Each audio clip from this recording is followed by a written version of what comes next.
रामकृष्ण हरी मित्रांनो, बघा पैठण येथे आषाढी एकादशी निमित्त दर्शनासाठी आलो होतो आपण आणि श्री विठ्ठलाचं दर्शन झालेलं आहे आपलं.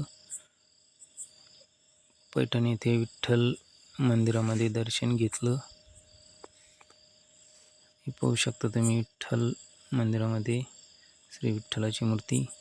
चला तर आता आपण जाऊया श्री एकनाथ महाराज समाधी मंदिर पैठण येथे दर्शनासाठी. हे पहा मित्रांनो, अनाथाचा नाथ तुझं नमो. श्री संत शांतीब्रह्म एकनाथ महाराज यांची समाधी मंदिर येथे दर्शन घेण्यासाठी आलेलो आहे. आणि इथे दर्शन घेऊन आता आपण मंदिराच्या गाभाऱ्यामध्ये दर्शन घेतले आहे. आणि मंदिरामधील भाविक बघू शकता तुम्ही. सर्व भाविक दर्शन घेऊन मंदिरामध्ये देवाचं नामस्मरण करीत आहेत. आणि आषाढी एकादशी निमित्त इथे भाविकांची खूप अशी गर्दी झालेली आहे. आणि पैठण येथील श्री संत एकनाथ महाराज यांच्या समाधी मंदिराचं दर्शन घेऊन भाविक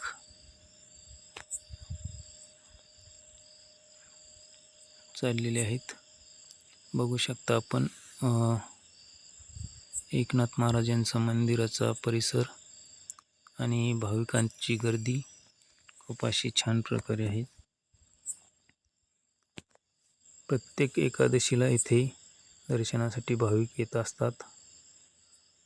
आता बघा, दत्तात्रय महाराजाचं मंदिर पण आहे बाजूलाच.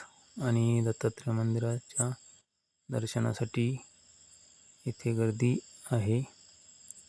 आणि नाथ महाराजाचं दर्शन घेण्यासाठी भाविकांची गर्दी आहे.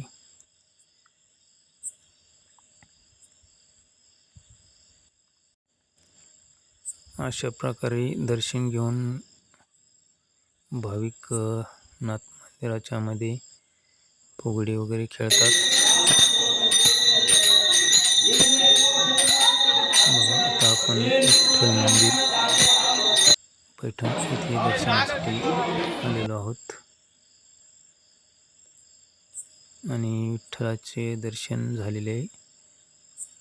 आणि श्री पांडुरंग मंदिर पैठण येथील विठ्ठलाची मूर्ती आहे बघा, अशा प्रकारे. आणि खूप छान दर्शन झालं आषाढी एकादशी निमित्त.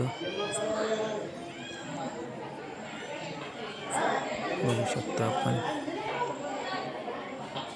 आणि विठ्ठल मंदिराच्या गाभाऱ्यामध्ये भजन कीर्तन करत आहेत भाविक. आणि विठ्ठल मंदिरामध्ये अशा प्रकारे फोटो वगैरे आहेत छान मध्ये बघू शकता. आणि विठ्ठल मंदिराचं दर्शन घेऊन आता आपण बाहेर आल्यानंतर अशा प्रकारे छान अशी मूर्ती आहे पाहू शकता. विठ्ठल मंदिर श्री क्षेत्र पैठण येथले. आणि दर्शन घेऊन आता आपण बाहेर आलेलो आहोत. आणि बाहेरचा परिसर बघू शकता अशा प्रकारे.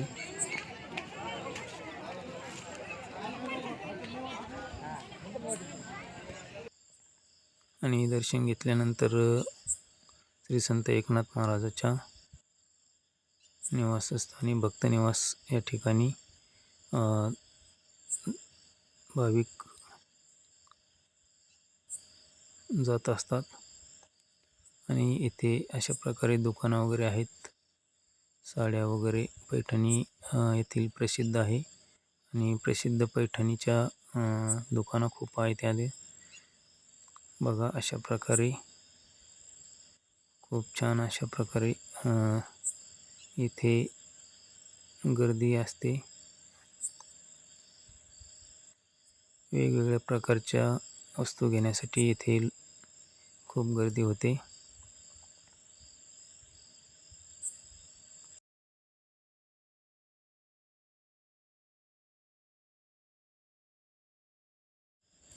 बघू शकता आपण नाथ मंदिराच्या परिसरातील दृश्य.